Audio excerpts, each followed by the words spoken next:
Kan jy dit hoor, soos die branders breek van Victoria Bay tot in Gouritsmond? Kan jy dit sien soos die son opkom en skyn oor die Outeniqua berge? Beleef jy dit? Die tuinroete, 'n plek waar God regeer. Mense wat 'n verskil maak met geloof, liefde en hoop. 'n Streek wat God ken, mense liefhet en hulle wêreld vernuwe. Habakuk 2 vers 14 sê, die aarde sal gevul word met die kennis van die heerlikheid van die Here, soos die waters die seebodem bedek. Welkom by Doxodeo Tuinroete.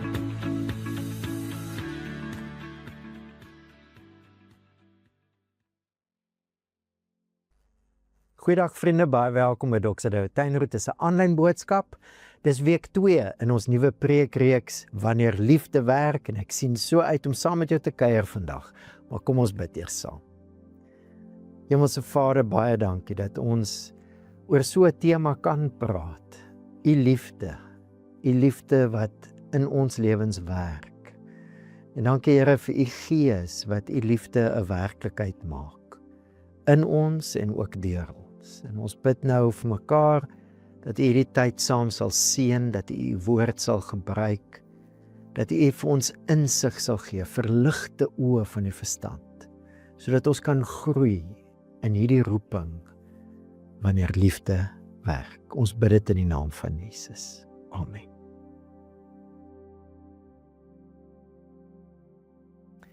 So ons het verlede week begin met hierdie preekreeks, 'n tema wat eintlik vir ons die hele kwartaal gaan besig hou, wanneer liefde werk. Ons kom nou uit die Paasseisoen uit en kom ons herinner mekaar net weer daaraan. Op daai Vrydag wat Jesus aan 'n kruis doodgemaak is, het dit nie gelyk of liefde werk, die liefde wat hy verteenwoordig het nie.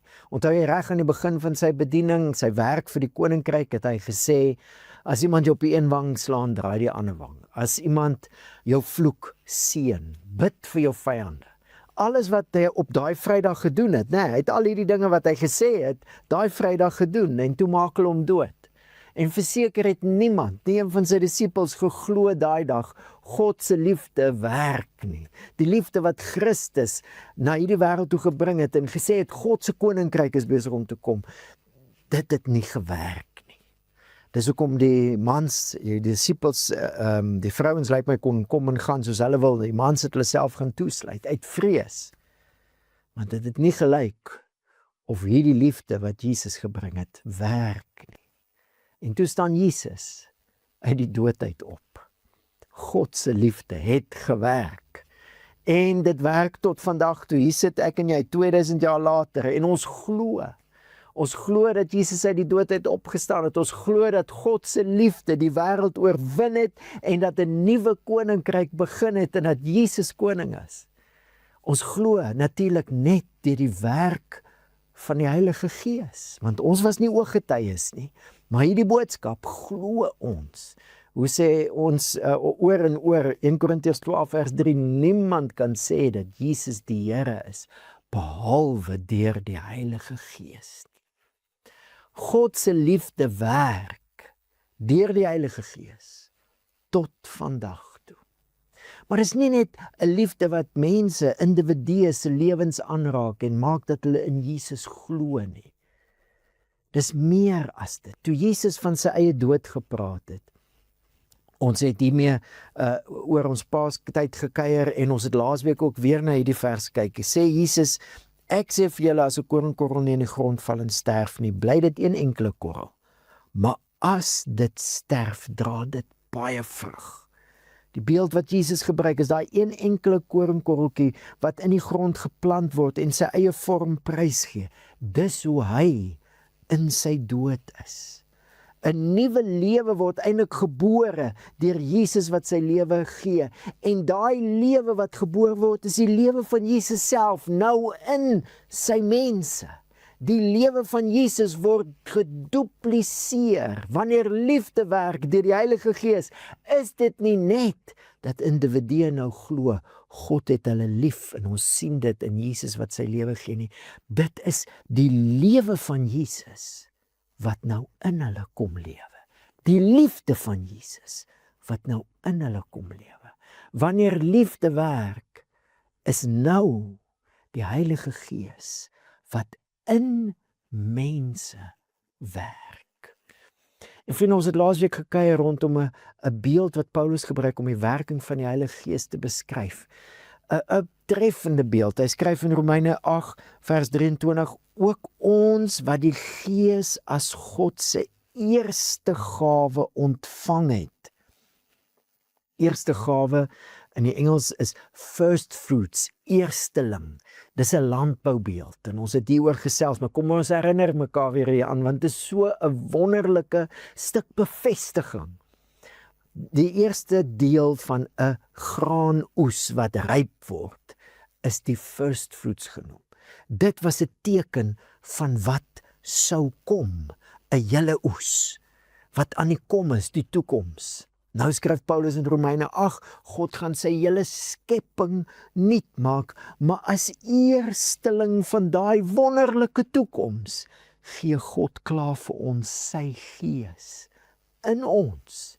Die Heilige Gees is die waarborg dat God alles gaan nuut maak, dat hy klaar begin het en daai krag werk nou in ons. Ons het deel aan nuwe skepping. Maar die beeld gaan verder as net dit, dat die Gees die waarborg is dat God alles nuut maak en ons deel daaraan het. Op Pinksterdag, die dag van die uitstorting van die Heilige Gees, het die priesters die eersteling van die graan wat ryp geword het gevat en 2 brode gebak. 'n wonderlike simbool van God en mens wat saamwerk. God gee die koring, ons bak die brood. En die eersteling, die gawe van die Gees as eersteling wil juis dit kommunikeer. Deur die Heilige Gees is wanneer liefde werk, nou iets wat die Heilige Gees saam met ons doen. Deur die Gees word ons nou in staat gestel om saam met God te werk aan die liefde van Christus en die koninkryk van Christus in hierdie wêreld. Soos ons nou al baie vir mekaar gesê het. God se koninkryk se kultuur is die liefde van die koning self. En nou word dit 'n samewerking. Dis wat hierdie beeld vir ons sê. Die Gees as eersteling beteken ons word deur die Heilige Gees in staat gestel om nou saam met God te werk aan hierdie nuwe kultuur van 'n ander koninkryk, die liefde van Christus self. En dis waaroor ons dan vandag verder gaan saamkuier.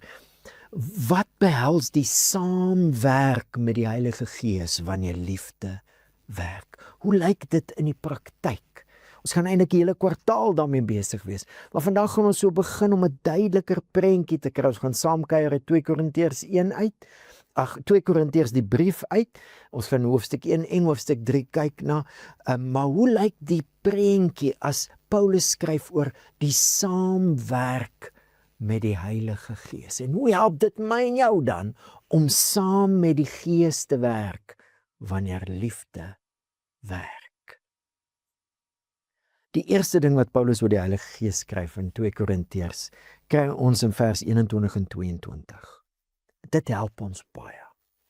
Dit is God wat saam met julle, dit is God wat ons saam met julle in Christus 'n vaste fondament gegee het en ons gesalf het, wat ons ook verseël en die Gees as waarborg in ons harte gegee het. Paulus help ons, hy herinner ons altyd aan die groot prentjie as hy skryf oor die Heilige Gees. Wat is die groot prentjie? Christus. Wat beteken Christus? Hy is die gesalfde koning. Maar nou sê Paulus, ons is ook gesalf.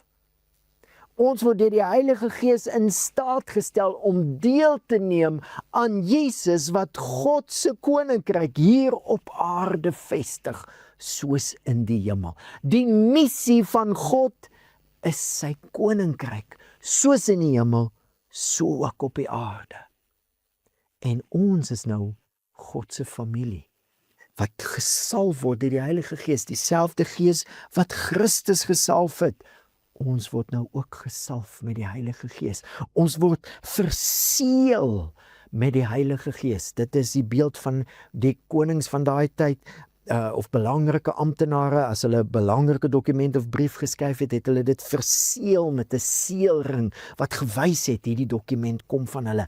Ons is God se belangrike dokument, brief aan hierdie wêreld, verseël deur die Heilige Gees, gesalf, verseël, en die Gees as waarborg. Dit is die beeld van 'n deposito. As jy iets koop, maar jy sit 'n som geld neer, en daai som is die eerste deel van die hele koopsom. Dit waarborg die hele kooptransaksie. Die Heilige Gees is die waarborg. Ons hoor 'n klomp dinge hier, groot prentjie. God salf ons met sy Gees, sodat ons kan deelneem aan die koninkryk van God, soos in die hemel, so op die aarde. Ons is familie op missie. Dis die storie van Pinksterdag. Ons werk nou saam deur die Heilige Gees, saam met Jesus, vir God se koninkryk hier op aarde. En vriende, dit help my en jou geweldig baie, as ons die groot prentjie sien, wanneer dit kom ook by die werking van die Heilige Gees, want dit skuif die fokus van my af en my ervarings en my belewennisse na die koning en sy koninkryk. Hy het my gekies, hy het my gesalf, hy het my verseël, hy het my die Gees gegee as waarborg. Die klem skuif van my af na hom toe, en ek weet vanuit my eie lewe, dit help 'n mens as jy die klem so begin skuif, om te funksioneer en saam met die Heilige Gees te werk. Maar as iets wat Paulus hier al sê, wat ons vandag op wil inzoom. Hy sê, dit is iets wat ons oor en oor in die Nuwe Testament kry, hy het ons saam met julle in Christus bevestig, gesalf, verseël deur die Heilige Gees. Saam met julle, ons saam met julle in Christus. Vriende, is 'n tema wat ons oor en oor en oor in die Nuwe Testament kry. Wanneer die Gees werk, wanneer liefde werk, maak dit individue tot 'n eenheid. Ons het nou baie hieroor gesels, 1 Korintiërs 12 byvoorbeeld. Ons is die liggaam van Christus. 1 Korintiërs 3, 2 Korintiërs 6, Efesiërs 2, Romeine 8. Ons is individue wat saam nou gebou word as sy tempel. Mens kry amper die gedagte hiervan ook as hy in hierdie vers sê, hy het ons saam met julle in Christus 'n vaste fundament gegee. Mens kry dieselfde gedagte van hier is 'n gebou wat gebou word, 'n vaste fundament. Ons is nou die tempel van die Here, saam. Die Gees vat individue en sit hulle saam vir dit wat God wil doen in hierdie wêreld. Ons kry dieselfde beeld met die brood, daai eersteling op Pinksterdag, die eerste deel van die oes wat ryp geword het, wat hulle dan die koring vat en fyn maal en brood bak. Dis nie meer die individuele koringkorrels nie, dis nou saam brood wat voeding is. Oor en oor in die Nuwe Testament kry ons hierdie insig in die werk van die Heilige Gees in. Wanneer die Heilige Gees werk, bring hy individue en hy voeg hulle saam in 'n eenheid. En vriende, dan is dit baie, baie belangrik, hierdie insig. As ek dan nou die vraag vra, as jy die vraag vra, hoe werk ek saam met die Heilige Gees wanneer liefde werk? Hoe werk ek saam met die Gees vir hierdie roeping van God se koninkryk, hierdie missie, familie op missie, hierdie missie van God se koninkryk, soos in die hemel, so ook op die aarde? Hoe werk ek saam met die Heilige Gees as ons nou die instrumente is om sy koninkryk se kultuur te vestig, oral waar Jesus klaar die Christus is, en dis oral, die gesalfde koning? Hoe werk ek saam? Hierdie insig is verskriklik belangrik.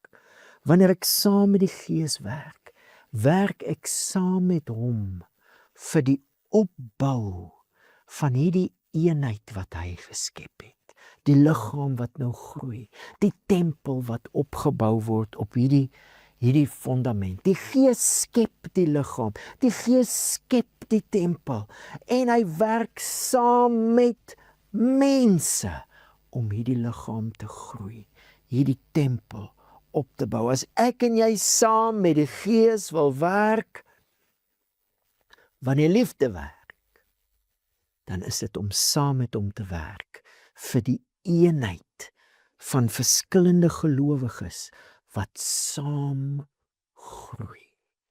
Vriende, hierdie is so groot en so wonderlik dat as Jesus bid in Johannes 17, dan koppel hy God se heerlikheid aan hierdie eenheid. Hy bid, hy sê, ek het die heerlikheid wat U aan my gegee het, aan hulle gegee, sodat hulle een kan wees, net soos ons een is.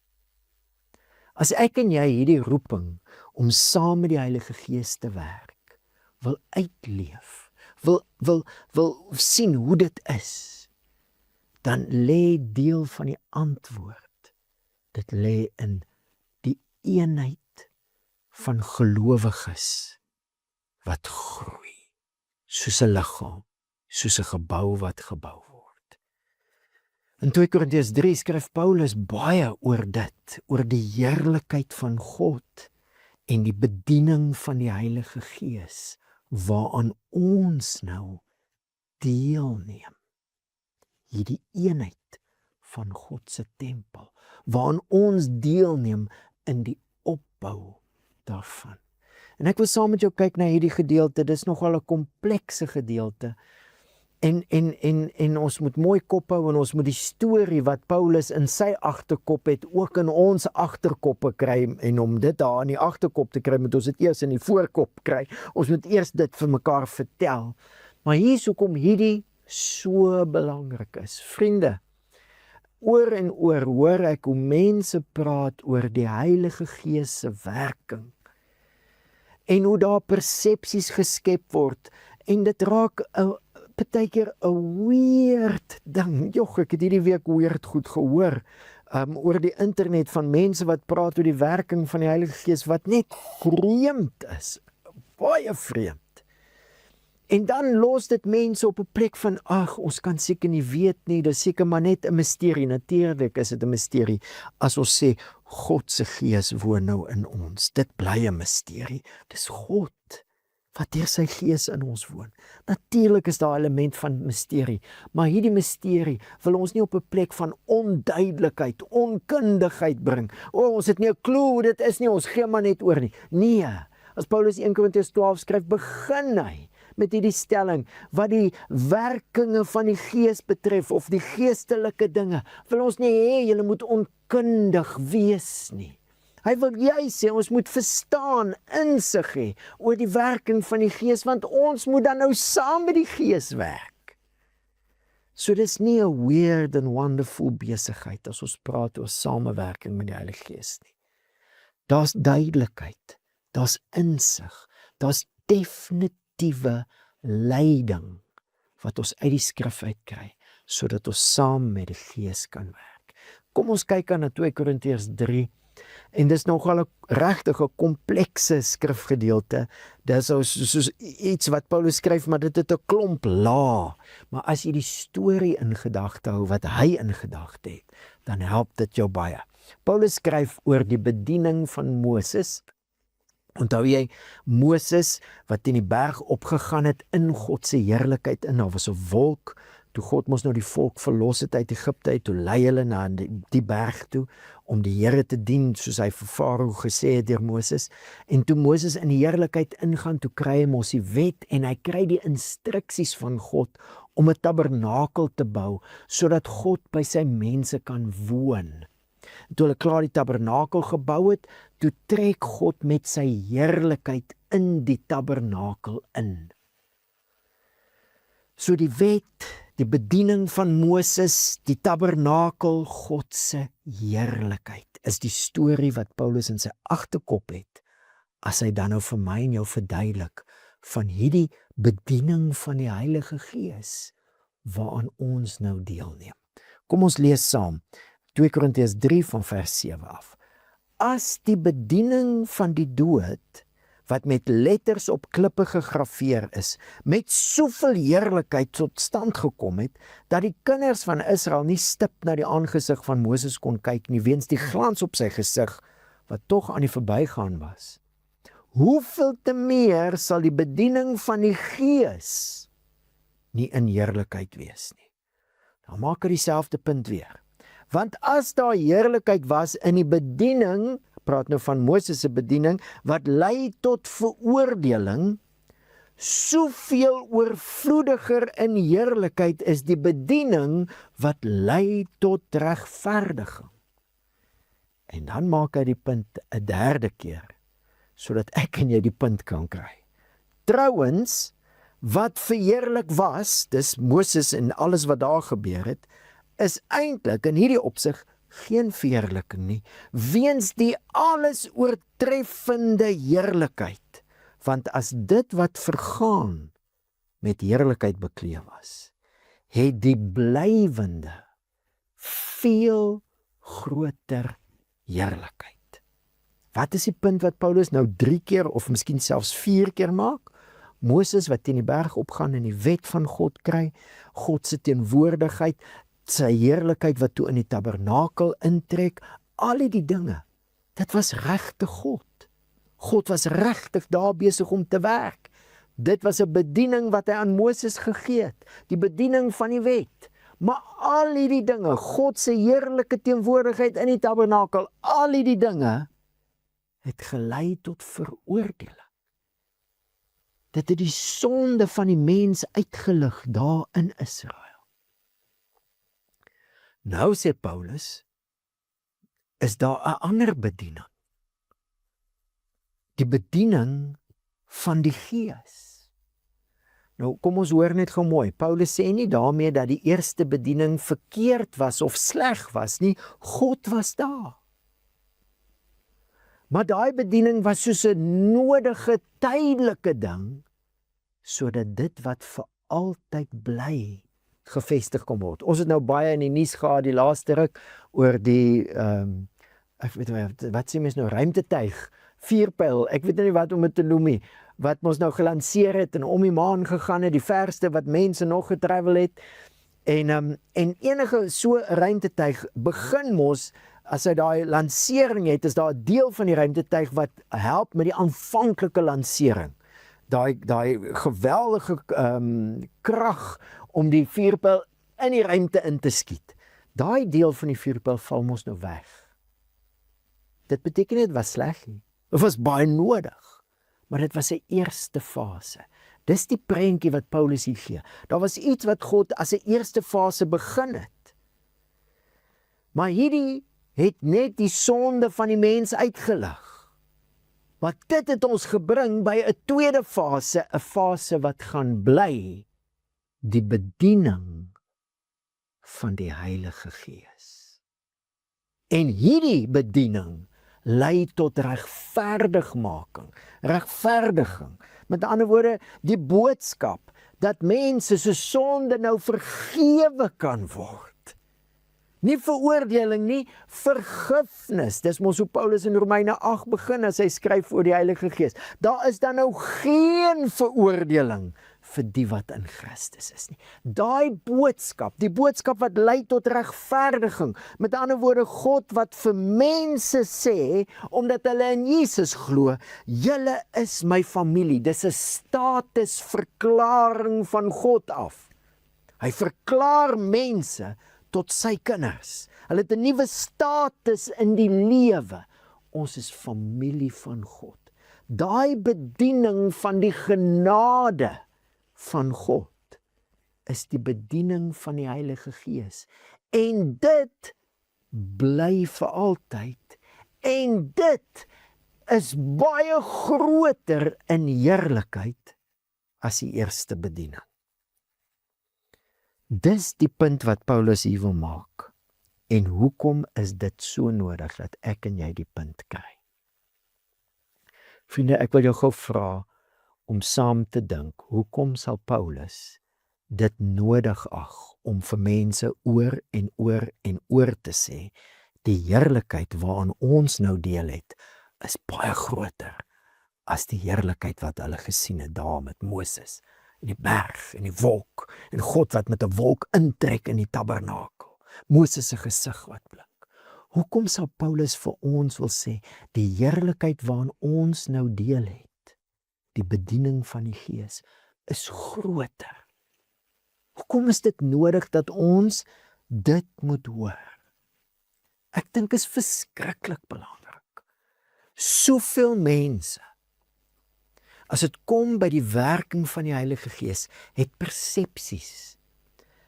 Hulle het dinge gehoor oor die Heilige Gees, en dit het sekere verwagtinge by hulle geskep. As die Gees van die Here werk, dan is dit en daai gawes en sulke dinge, en baie keer is dit buitengewone dinge wat baie beklemtoon word. En as die dinge nie gebeur nie, dan wag ons nog vir die heerlikheid om te begin. En ons hou dienste want ons wag, en ons sing liedjies want ons wag, want iets moet nog gebeur.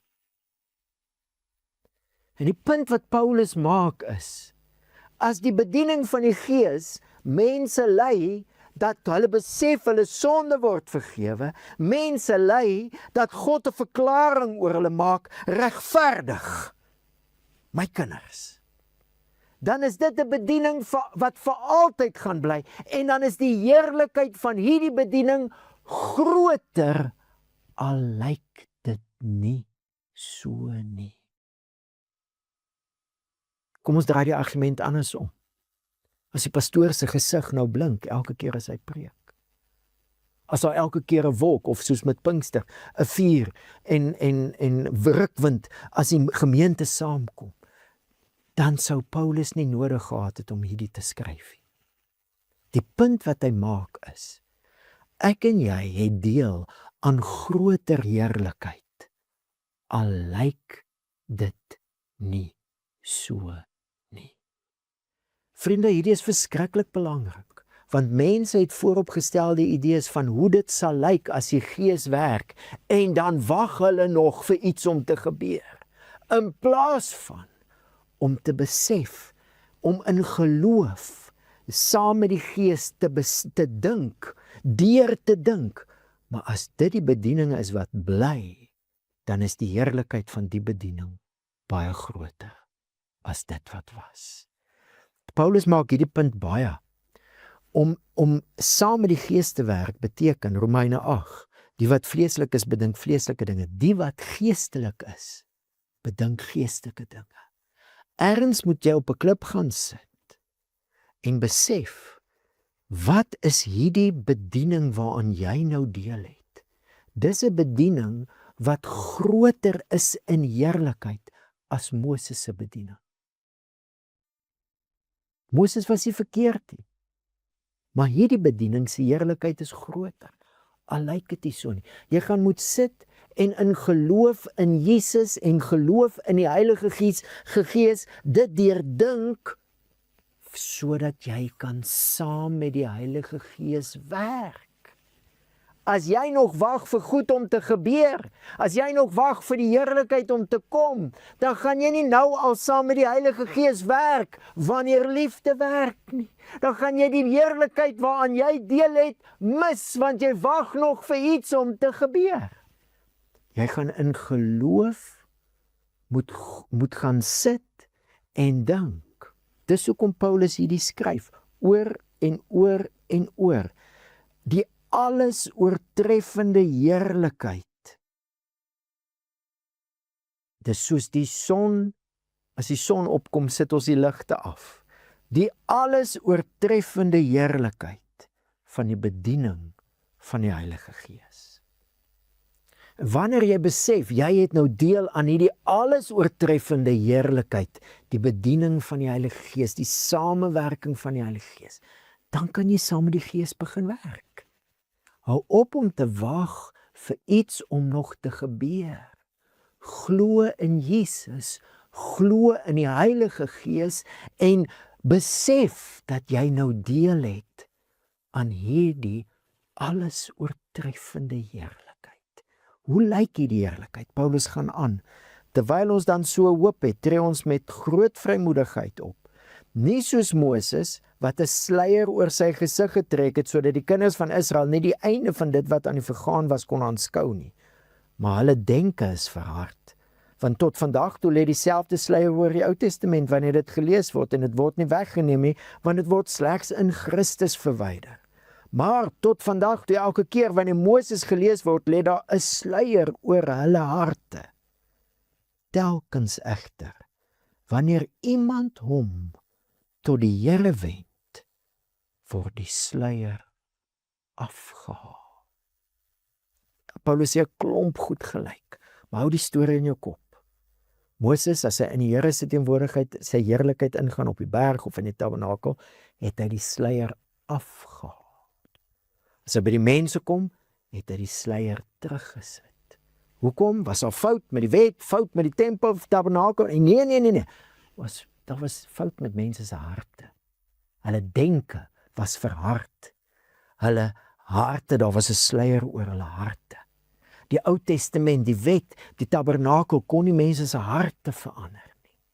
Maar nou sê Paulus, elke keer as iemand tot die Here wend, tot geloof in Jesus kom, met antwoord, word die sluier afgehaal. Wanneer jy in Jesus glo, beteken dit jy deel geraak van hierdie bediening van die Heilige Gees met alles oortreffende heerlikheid, al lyk dit nie so nie. Glo in Jesus, glo in die Heilige Gees. En omdat jy deel het nou aan hierdie bediening, is daar nie 'n sluier nie. Nie tussen jou en die Here nie. Né? Vrymoedigheid teenoor die Here. Die woordjie wat Paulus hier gebruik vir vrymoedigheid is die Griekse woordjie paresia, wat beteken to tell it like it is. Johannes 11, toe Jesus hoor Lazarus siek, toe wag hy mos, 2 dae later sê hy vir sy disippels, kom ons gaan na Lazarus toe, ek moet hom gaan wakker maak.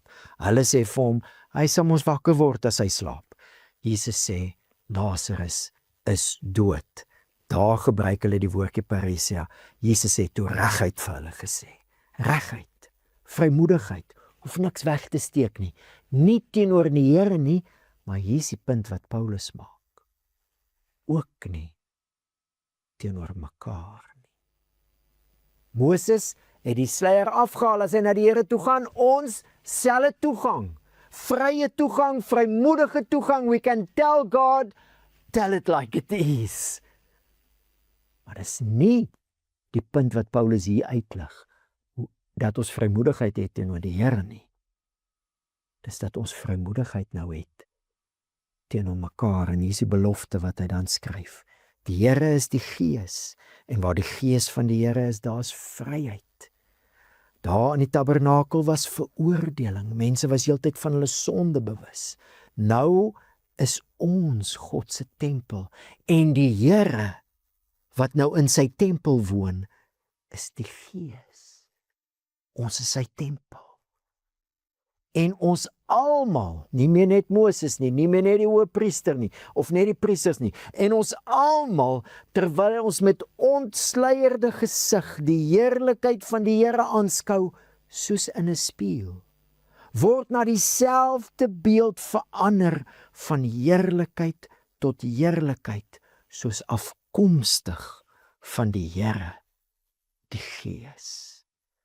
Wat is die punt wat Paulus hier maak? Ons het vrymoedige toegang tot die Vader, definitief. Maar die Gees het nou in die nuwe verbond 'n nuwe tempel geskep. Almal van ons, almal wat in Jesus glo. En die Gees woon met groter heerlikheid nou in hierdie tempel. En nou, hoe werk ons saam met die Gees? Terwyl ons met 'n ontsluierde gesig nie net na die Here toe nader nie, maar ook die Here se heerlikheid na mekaar toe weerspieël. Terwyl ons met 'n ontsleierde gesig, met ander woorde openhartige verbintenisse, where we can tell it like it is. Terwyl ons sonder veroordeling, ons staan vry, ons staan vergewe, kan ons eerlik in verbintenis met ander gelowiges staan, terwyl ons in hierdie spasie lewe, openhartige verbintenisse met ander gelowiges, doen die Gees so 'n groot werk. Hy transformeer ons van heerlikheid tot heerlikheid tot heerlikheid. Ons word al hoe meer die beeld van God in hierdie wêreld, terwyl ons in openhartige, eerlike, diep verbintenisse met ander gelowiges lewe. Hier's die punt. Die bediening van die Gees het veroordeling weggevat, regverdiging gebring. Nie net sodat ons vrymoedig teenoor die Vader kan wees nie, maar ook vrymoedig teenoor mekaar. En waar ons in daai tipe verbintenisse met ander gelowiges staan en waar ons saam werk om daai verbintenisse te groei, is ons besig om saam met die Gees te werk, wanneer liefde werk. En die heerlikheid van God word al hoe meer sigbaar in hierdie wêreld. Hoor jy hom? Die werk wat ek en jy saam met die Heilige Gees doen, is die werk in my verbintenisse en my verhoudinge met ander gelowiges, om openhartigheid, om eerlikheid, waarheid en genade te deel en te ontvang. En in daai diep koneksies word ons verander, groei ons al hoe meer om die heerlikheid van God in hierdie wêreld te wys. Vriende, hoe doen ons dit? Natuurlik doen ons dit deur saam te kom met gelowiges. Saam te kom. En dit gebeur, in Doxa praat ons baie van gatherings en groups. Natuurlik die groot gatherings wat ons saam ontdek en ontvang en herinner word dat ons is God se geroepenis. Ons is sy kultuur, sy koninkryk, deel van sy koninkryk om sy kultuur te vestig. Dis amper asof ons daar die groot prentjie versterk. Maar die groups, Jesus wat sy lewe diep deel, kan jy dink aan die Parousia, Jesus tell it like it is, vir sy disippels en hulle vir hom, die vrymoedigheid wat hulle teenoor mekaar gehad het, dis daai lewe wat nou gedupliseer word in 'n gemeente, en ons werk saam met die Heilige Gees deur aan daai verhoudinge en verbintenisse te werk. 'n Omgewing te skep waar mense vry is, waar mense nie veroordeling belewe nie, maar waar hulle regverdig staan en herinner daaraan word. Hier is regverdiging, hier is vrymaking, hier is vrymoedigheid, waar ons saam werk. Dat daar sulke omgewings is, sodat gelowiges can tell it like it is. Hoe verkeer het ek nou al gehoor, waar mense in groepe dinge deel, soos wat dit is. En mense se lewens groei. Die heerlikheid van die Here groei. Om saam met die Here te werk, saam met die Heilige Gees, is om saam te werk aan die eenheid, die diep verbintenisse binne sy liggaam. En ons praat baie van heads, hearts, hands. Kleiner groepe waar mense saam leer, want dit vat tyd vir persepsies om te verander. Waar mense saam omgee vir mekaar, want dit vat tyd om mekaar te leer ken. En waar mense saam dien, en ons sal volgende week so 'n bietjie gesels oor diensbaarheid en die gawes van die Heilige Gees. Maar dis hoe ek en jy saam met die Heilige Gees werk, is om verhoudinge tussen gelowiges te koester en te groei. Ek luister in die week vir die eerste keer nou na die onderhoud van die ruimtevaders, toe hulle nou teruggekom het, en die vrou sê iets baie treffend. Sy onderskei tussen 'n span en 'n crew. En sy sê, a crew is in it all the time, no matter what. A crew gives grace and holds accountable. A crew is inescapable, beautifully, dutifully linked. En sy sê, toe kyk hulle nou na die blou planeetjie van ver af, en sy sien al die swart om die blou planeet, en sy maak toe die stelling, Earth, you are a crew. En toe sy dit sê, toe besef ek, daar's 'n honger, daar's 'n dors in die mensdom na 'n nuwe manier van mens wees. Daar's 'n leemte as dit kom by mens wees soos God dit bedoel het, en ons verlang daarna.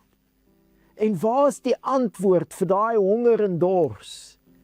In die kerk het God 'n ruimte geskep waar hy mense regverdig verklaar, sodat hulle sluiers kan afhaal en mekaar kan ontvang, and give grace and hold accountable, genade en waarheid, sodat hulle kan groei. En hoe het Jesus gesê, aan die liefde wat julle vir mekaar het, sal die wêreld weet. Dis hoe ons saam met die Gees werk. Ons is sy crew in hierdie wêreld, vir die missie van God se koninkryk. En ons is gelink deur die Heilige Gees. En ons werk saam met hom, deur hierdie verhoudinge te bou, te koester, in eenheid, saam te groei. Vriende, as God ons roep om saam met die Gees te werk, is dit nie omdat hy iets van ons wil hê nie. Dis omdat hy vir ons 'n lewe begeer van diep koneksies. Hoe sê daai studie, 85 jaar lank word mense bestudeer om te sien wat maak die mens die gelukkigste. Die diepste vorm van geluk en die diep koneksies met ander mense, hand aan hand. Mense is so gelukkig soos wat hulle diepte en ware koneksies het met ander mense. God wil nie iets van jou hê nie. Hy wil iets vir jou hê en hy wil iets vir die wêreld hê. En daarom het hy ons deur die Gees saamgevoeg in 'n liggaam, in 'n tempel, waar die masker kan af. En ek wil jou vra om hierdie week hieroor te gaan dink en te gaan bid. In hoe mate leef jy met die geloof? Hier's 'n nuwe bediening. En ek het deel aan dit. Al lyk dit nie so nie. Ek glo in Jesus en ek glo in die Heilige Gees. En ek werk nou saam met hom. En in hoe mate het jy al daai tree gegee om in diep verbintenisse met ander gelowiges jou lewe te leef?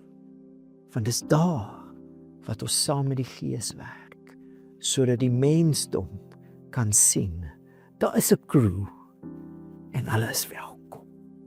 'n Crew vir God se koninkryk, die grootste missie wat op aarde aan die gang is. Kom ons ontvang die seën van die Here. Die genade van die Here Jesus Christus. Die liefde van God. Nou deur die gemeenskap van die Heilige Gees. Bly in jou en jy in hom. En so seën die Here ons. Amen. Dankie vriende, was lekker om saam met jou te kuier en ons kuier weer volgende week saam.